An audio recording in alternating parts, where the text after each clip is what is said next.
picturean mo nga ako. Sisend ko lang dun sa crush ko. Sige, be. Mag-posing ka na dyan. Yan, sige pa. Maganda ba, be? Tingin nga, be.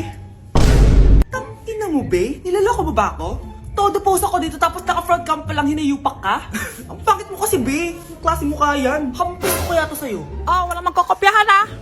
Be, masagot ka ba sa number 6? Ay, letter B. Letter B. Thank you. Be, anong sagot sa 10? Be.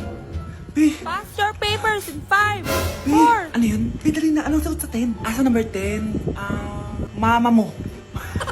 Nangita ka? Binigyan kita ng sagot tapos inbabalik mo sa akin? Akin na yun. O, ito. Bigay mo sa mama mo. Ay, sorry na. A few moments later. Be, di ba crush mo yun? Be, huwag kang maingay. Baka marinig niya. Psst, hoy! Crush ka daw na ito, oh! Kung ina mo, Be. Crush mo ako? Hello? Tingnan mo nga itsura mo. Pangit mo. Aray! Halika dito, Be. Kulang pa yan. Be, kumalma ka.